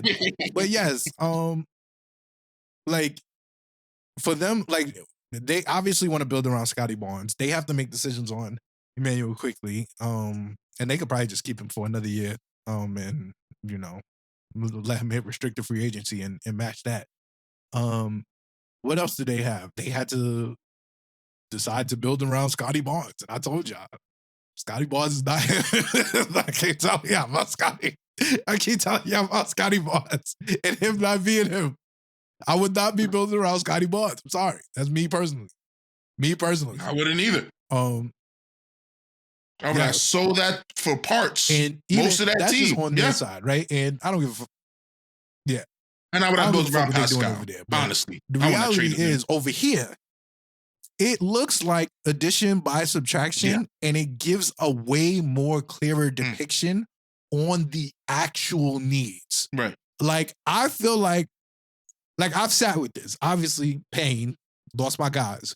But I've sat with this. And what I've seen in these 8 games, like I said, I need 8 to 10 games to really give a proper depiction of how I feel about this trade. And what I'm seeing in 8 to 10, like 8 at the 8th game, the 9th game being played tonight, like addition by subtraction, because it makes it more clear. Like, I'm looking at this like, all right, cool. Yeah, we need a back. Like, when we had Emmanuel Quickly and RJ, like, they were filling in roles, in my opinion, kind of didn't really need to be, like, weren't really priority roles, more so of like a luxury in a way. Like Quentin Grimes being your number 1 defender makes sense because he's a good defender until you see like OG lock people up and you're like, okay, he's way bigger. He's way stronger. Like Quentin Grimes is locking up guards. OG is locking up guards and forwards. Like it just looks different. It looks different. Right. So to the point where it's like, all right, we can't give up. Like even earlier in our podcast, like I was like, you can't just move Quentin Grimes to the bench because where the hell is the defense going to come from when someone like Kyrie Irving is going for 44? And granted, Kyrie Irving still went for 44, but like that's going to happen. that you would hope that would happen less often than more, but like. It makes him more expendable in a sense, and I love Quentin Grimes, but it makes him more expendable because it's like, all right, bro, we got somebody that could really go lock up everybody, and we could play him 38 minutes a game. Like, so unless Quentin Grimes, you also gonna lock up and hit your threes like at a clip, like every time you're open, then you're absolutely expendable. It's the same thing with like love Josh Hart. That's my guy. Same way. They said that my man Josh Hart scheduled did his contract a certain way that he wasn't getting traded this year. He put his shit the day after the trade deadline. Genius. I'm not even mad at it. I'm not even mad at it. But even still. Yes. That changes up. That changes things up a lot. Josh Hart, who is also a good defender, but also cannot hit threes on a consistent basis. You're like, all right, Josh, for the 30 minutes you was playing, that I gotta now give 5 of those to OG at the 4, or 5 of those to OG at the 2, because at the very least he's gonna hit a 3 in the corner if he's open more often than not, or he's gonna take it. Right. Like Josh Hart's prime Achilles heel is that he hesitates with his threes. Just pull it. Just pull it. Or pass the ball. He's passive. Immediately. Like, yeah. So, yeah, that was like that. That was my biggest hang up about Shumpert. I used to be like, yo, hearing you describe it just now, just had a flashback. You know what happened to Shumpert? You know what happened to Shumpert? He went super nuts his first start. I remember that game like it was yesterday. He was pulling everything. Everything. They was like, yo, bro, you gotta chill. You gotta chill. I was fine with that. I wanted D'Antoni to craft that man more for a point guard position because he's not a shooter. And they was like, yo, you gotta chill out. In his first half. In the first half, too. I was like, yeah, you can't do this. He's like JR. But yeah. Oh yeah. Back to the OG, like, I think that OG opens up. That's my main point. I now see, like, because he could take up like 2 to 3 players of what I see, it's like, all right, now we need a stretch 5 for sure. You get what I'm saying? Like, I feel confident, like, now I definitely need a stretch 5. Like, because I know for a fact, if I got Hartenstein down there, or I got Randle playing the 5, like, or I got Randle playing the 4, or I got like Jaren Jackson Jr. If we're playing the 4, like, I got somebody out there that I could pull. Like, I could pull, and now the paint is open for Jalen Brunson. Like, Jalen Brunson became a good 3-point shooter because everybody in the paint does not shoot threes. So he was like, all right, I'm going to lay people, but I'm also going to shoot threes. But that opens up the paint for Jalen Brunson. Nobody can stay in my opinion, I have not seen many a point guard stay in front of Jalen Brunson where he hit them with the one move, with the little Jalen Brunson is nasty with it. So that opens up more offense for a lot of people. So yeah, I'm loving this trade so far. I'm not gonna lie. I was apprehensive in the beginning. I was apprehensive, but we 6-2. We 6-2. Shock. And we easily shock. Easily. Yeah. And it's beautiful. And isn't that nice? Because we easily could have been 8-0. We know we have to make another move. We know what the assets are. I mean, so it's going to happen. And if it's an improvement, like this was an improvement, then we should be looking at these predictions and be like, yo, we're going to win the month of April. We're going to win April. That's where we're heading. No, I get it. Yes, indeed. I get it. Shout out my man, Certified OG, my guy. Keep it up, bro. I'm not giving you. I don't got much to say about OG. Yes. Just let it fly more. I would like that. I just want him I would like you to be more confident offensively sometimes. Honestly and truly. I think if you talking about the numbers that's coming out, they talking about he wanted $40 million. I'm like, I don't know about no $40 million, bro. I don't believe him. I don't believe those numbers. You know why I don't believe those numbers? Because Leon Rose is not an idiot. Leon Rose. Now he's taking he's taking the next his discount. Son is his agent. They know the numbers. They know what he's going to take. And I think they wouldn't have traded for him if they didn't know what he was going to take. And I think they know that it's contingent on how he looks for the rest of the season. I think there's a scale. I think there's a number they're going to say no to. And I think because Leon is an agent, and he knows how agents move. Like, he's like, bro, like, yo, you ball out in the playoffs, bro, we talking 35. But if you sell, like, we talking 25. So it's contingent on what you want to do. We're gonna match you to Randle's contract or RJ's contract and how that was set up or whatever. You gonna get their money if that's how you're gonna play. Yes, but absolutely. there's room for you to get paid. Cap goes up, things go down. Brunson's on the Brunson's on the descending too. No, bro, Leon Cook. I could be wrong. Like, Brunson's contract is gonna be. Oh God, they're gonna give him a shit ton of money. They're gonna give him a shit ton of money. I'm not even gonna lie to you. And that's just a given to me. He's already the point guard. He gotta get paid. And he's the point guard. I'm not even gonna bullshit you. Best point guard Knicks had since Starbury. Yeah. In conversation, the best point guard since Clyde.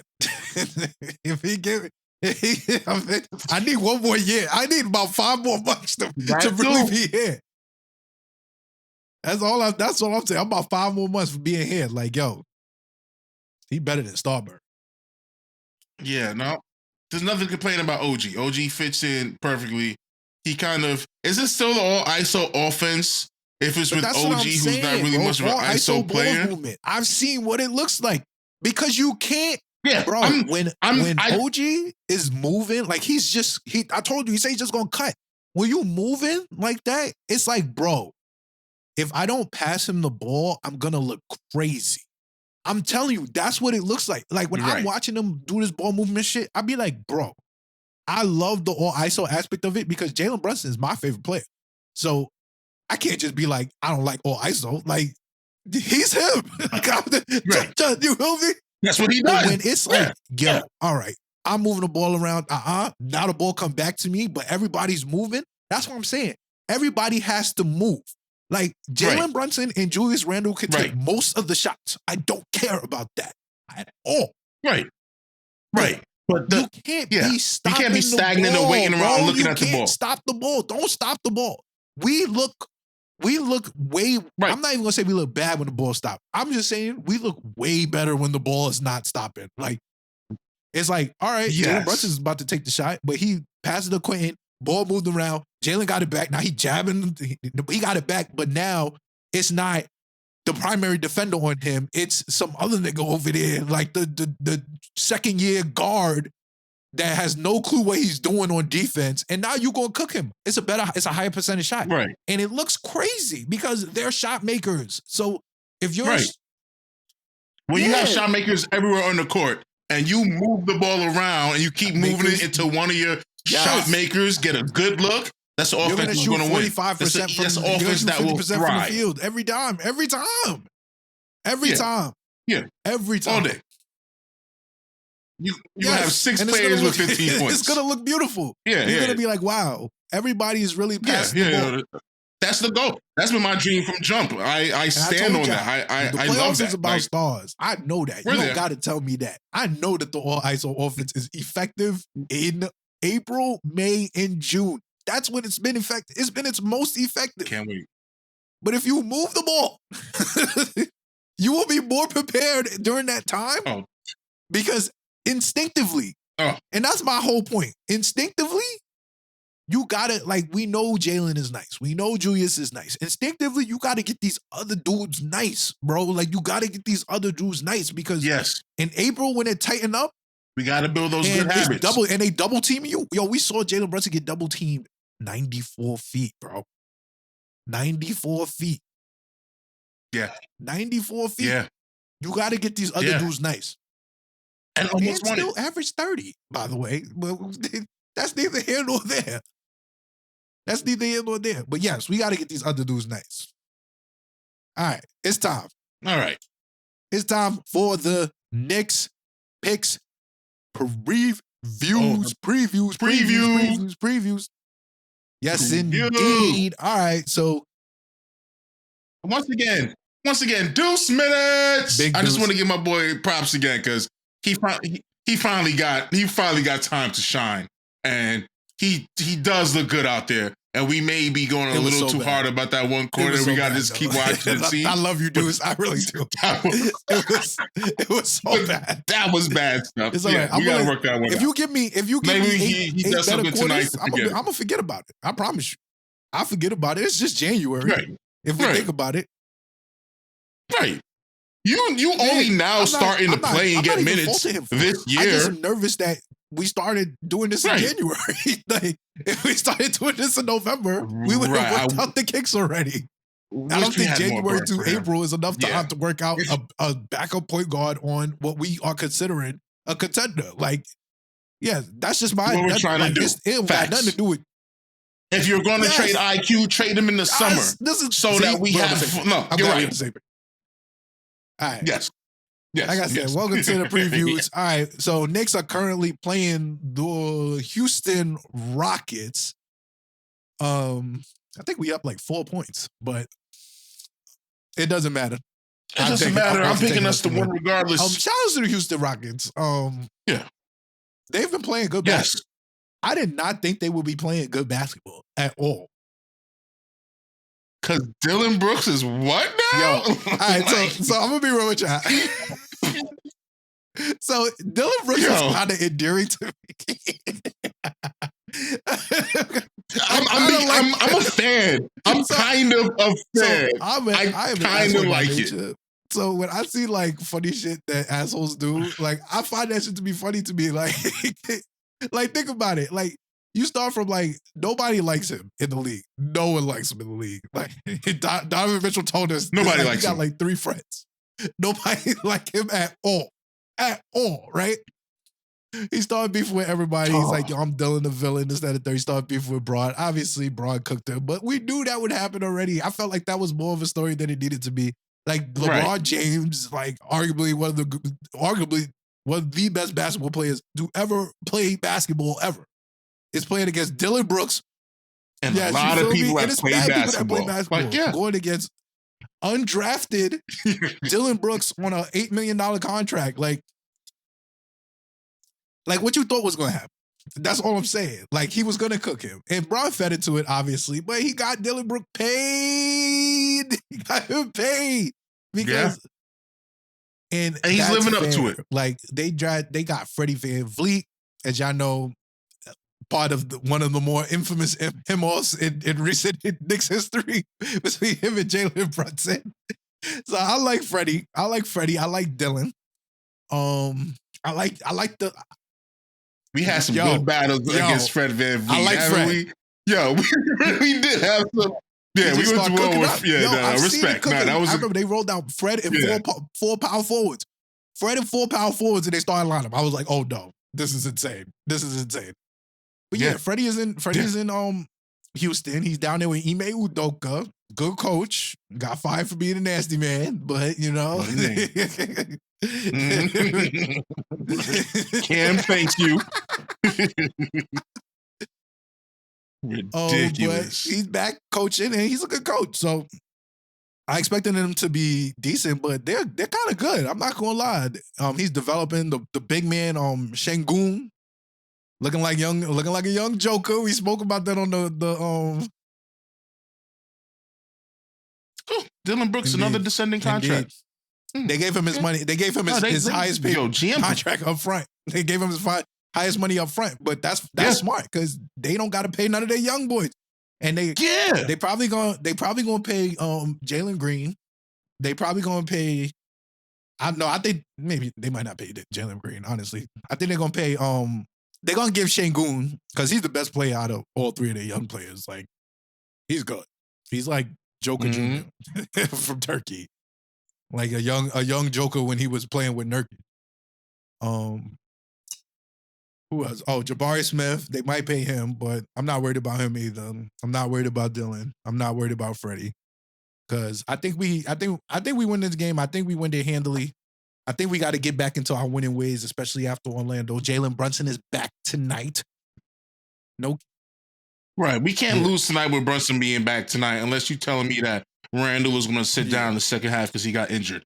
He's nursing it. He's not looking good. Anything outside of that, I don't want to hear it. We need to win this game. So I got us winning this game. We don't really got to talk about it much because we up right now. We up by 5 right now, but getting close to halftime. But I got us winning this game. And I got us winning it handily. Hopefully we don't sell in the third quarter. Moving on. All right. Tomorrow. Josh Hart already got 7 boards. What? Tomorrow, we play the most unserious team in the NBA. Once again, the Washington Wizards. Yay! Another Kyle Kuzma audition. Wait, on some back-to-back? We got back-to-back tomorrow. That's why we need to beat the Houston. That's why we need to beat Houston. I'm going to pick us very quickly. I need the third quarter to blow them out so we can get ready to blow out the Wizards tomorrow. I don't need no tired legs against a team that we can absolutely sleep on. And that's not saying that I'm worried about them, but I don't like us in back-to-backs at all. Like, I really know.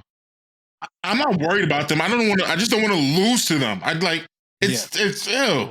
That's like, you don't want to be the team. You saw how the Wizards tweeted. Kuzma said it. You don't want to be the team to lose to Detroit. And then the Wizards went and lost to Detroit.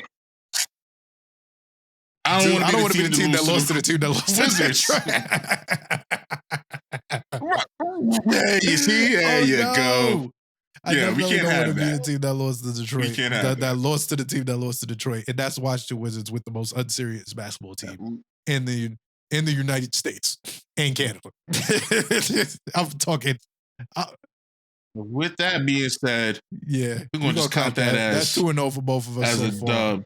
With that being said, on the 20th of January, the return. It's a good one. I didn't think I would have to deal with this so early. Oh. But.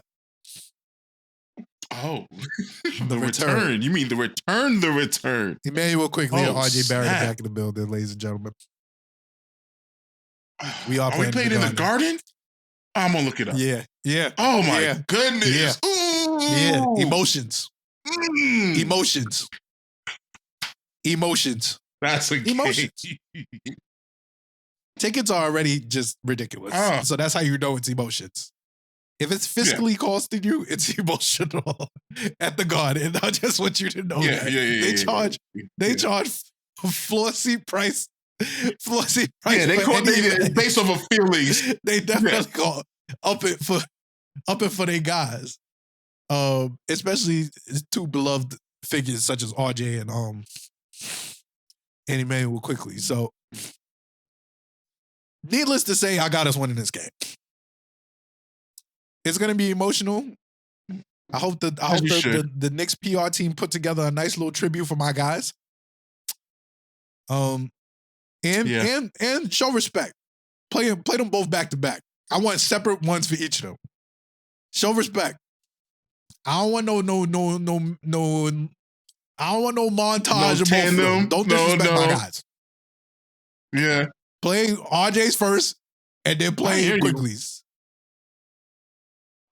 RJ got a lot of minutes with IQ out there because he played a lot with the bench. So they got some montages together. I want separate highlights. I want the RJ game winner against the Celtics to play. I want IQ balling on the Celtics to play. Old Knicks Celtics highlights if you want. Yeah, call it a day. Remember when we was balling on the Celtics? Yeah, play those. Because prior to this year, we absolutely used to cook them all the time. But apparently this year we decided we don't want to cook them. So, that KP moves. We're one move away from ending all of that, son. The Celtics be doing this. They be great in the season, and then they fold in the playoffs, and we just got to make one move to counter that, and they're going to just do Celtics things. Which, by the way, a really loud organization to have one ring over the last 30 years. 15 years ago. That's for my Celtics friends out there. Crazy of y'all. 15 years ago. So they should at least have 3. 15 years ago. They should at least have 3. But whatever. Fuck the Celtics. They too loud for all of that. I don't want to hear what they did in the 80s. If I can't talk about the 2 chips the Knicks got in the 70s, when can I stop talking about Larry Bird? Huh? When can we stop talking about Larry Bird? Let it go. Crazy. You know, I got. All right, so we got those as emotional wins. I want that game to be like the Mavericks game, except we win. I agree. You understand what I mean? I want it to be a good game, a close game, a battle. I want everyone to hug, maybe cry a little at half court at the end. I'm not even gonna lie to y'all. I'm not even gonna lie to y'all. I'm taking the over on RJ, Julius, Emmanuel Quickly, and Jalen Brunson. I'm calling it. Him off tag team. Him off tag team. 2 versus 2. I'm calling it right now. I'm letting you know. That would be crazy. That would be. That would be so nuts. That's what I feel in my soul. I don't think that Scotty Barnes is going to be as much of a nut to recognize, like, yo, my guys need to go off right now. So he's going to give them both the rock. I forgot that they have other pieces to be concerned about saying. Once you bring up the return. It's 2v2, bro. Let's go. Yeah. OG, you're not even in the equation here. It's not even. You and Precious is going against your own teams also. His return is when we go to Toronto.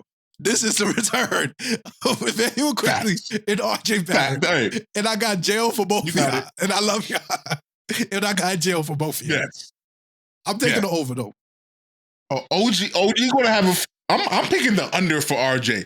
OG going to have a game defensively. I'm hoping so. OG on Scotty Barnes, bro. I'm telling you. OG. Listen, I need that because you know that they don't fuck with each other at all. Yeah. Quentin on Scotty Barnes. There you go. Me either. I'll never forget that. Oh yeah, let's keep it personal. Yeah, I would love. I wish I would. I'm not gonna lie. When we traded them, I looked for those tickets. It was OD. They was OD.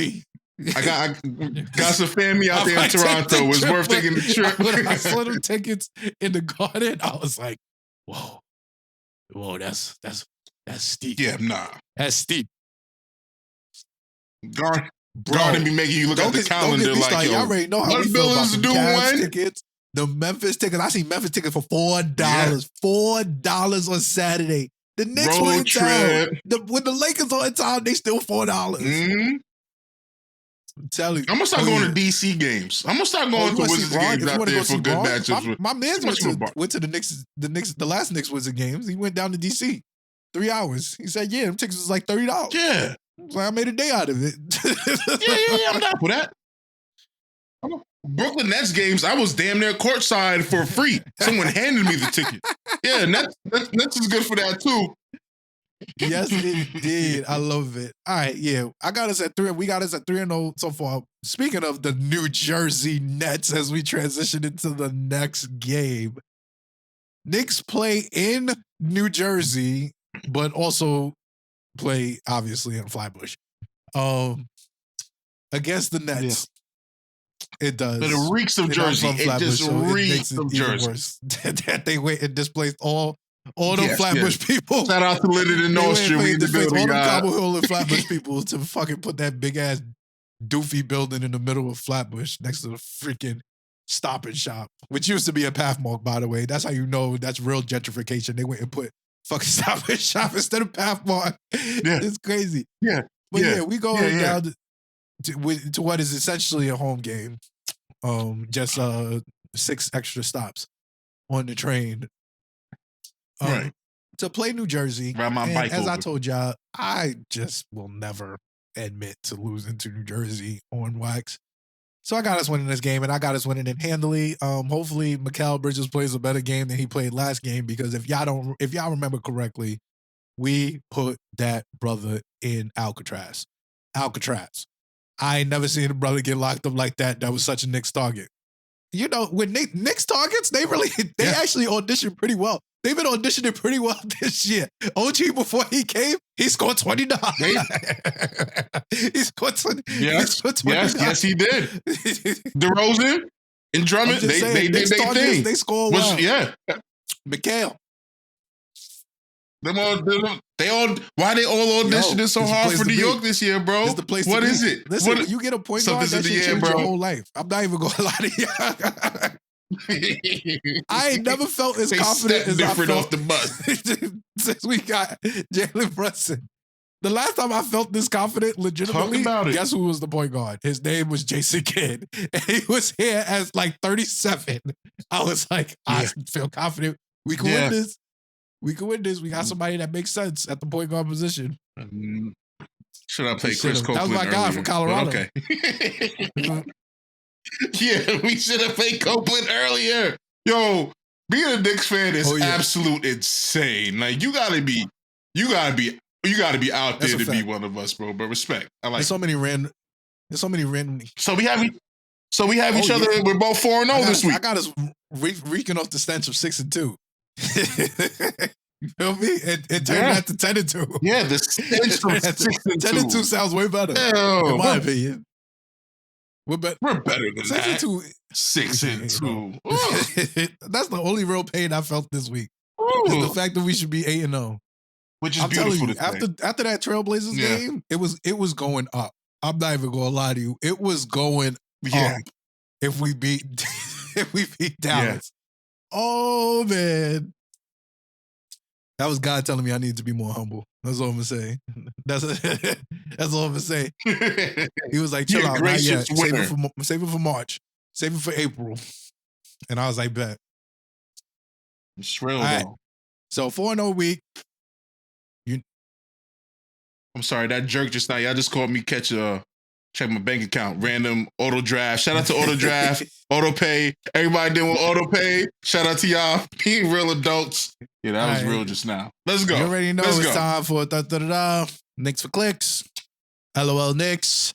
Ha ha ha. Knicks for Clicks. It is this segment. Oh man.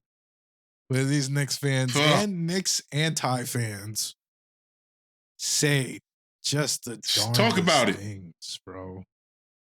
And boy, I got one with fans. Come on, tell us what you got.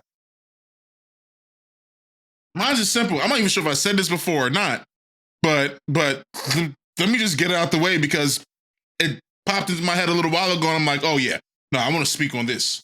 Just like I was speaking about Dejounte Murray before. Listen, Evan Fournier, I don't want to hear from anybody say that we should hold on to our assets and don't make a move for anything and wait until the summer. When you say things like that, you let everybody know you don't know how anything works.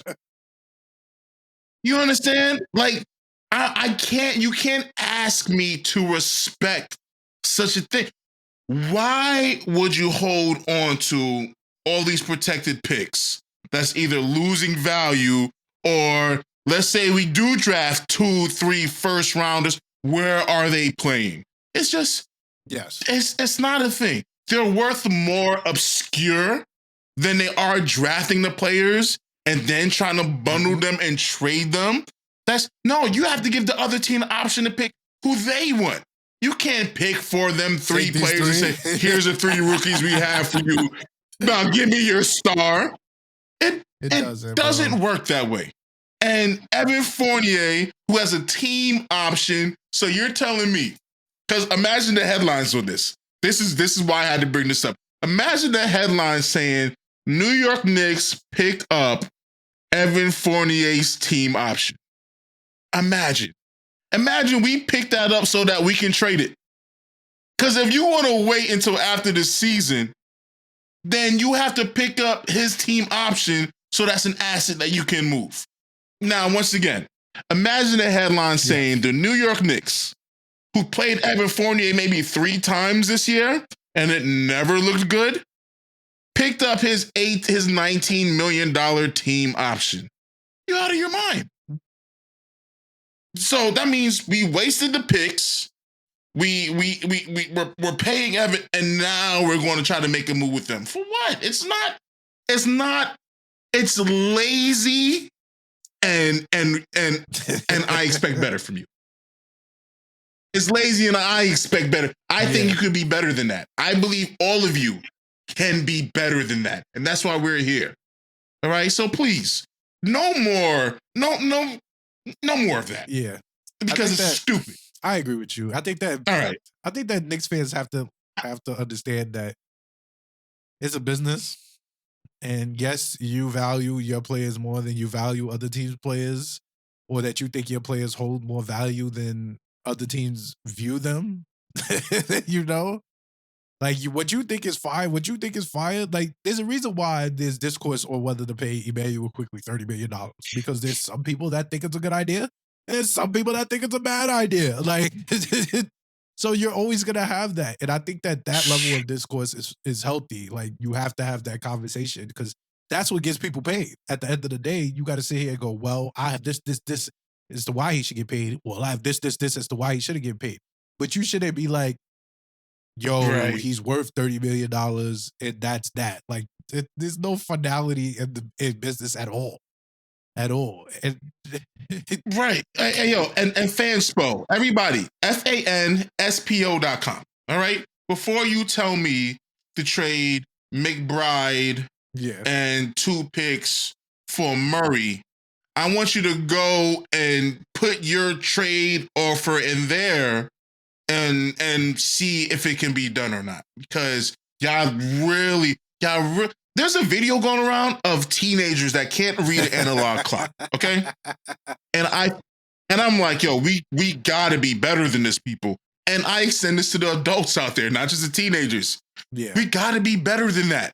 It's just not realistically, meaning in a real world means it's impossible. And we just have to let those impossible things go, because then when we do something that can happen in reality, y'all are loud and nasty about it. We couldn't pay IQ, and OG is doing great. Let's not be loud and nasty about it. All right, I'm done with that. It's not as much fun as your Knicks For Clicks. Yours are always great. Yes. Mine's always emotional. But they be hurting my heart with it, bro. I gotta get it off. Knicks fans are always saying the darndest things. And I feel like you be in the trenches with them, so you get it direct, loud, loud, and direct. That's where you get it. How many players were names mentioned this week? It was crazy that we should trade for every day a new player. It's crazy. But this is the dog days of Knicks right, Twitter. I'm done. January is the dog days of Knicks Twitter. You got to take everything with a grain of salt. Until we get to until the post trade deadline, Knicks Twitter is a little bit more bearable because everybody's more focused on. I care too much. I know. On a singular goal of getting to the playoffs. Now it's like everybody is getting their agendas off. They got to get all the players they like. They got to, it's crazy. All right.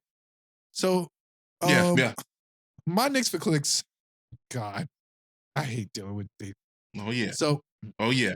I love yours. I've always been a fan of your Knicks my Knicks For Clicks come from at go. the Dunk Central. If you don't know, NBA Central at the Dunk Central is kind of like a strange, like they're not a fake account. They're like an account that repurposes news to make it more digestible for Twitter users and stuff like that. So like they read through apps and stuff, read through articles and stuff, and then post like obviously the clickbaity shit. So I thought this was hilarious, right?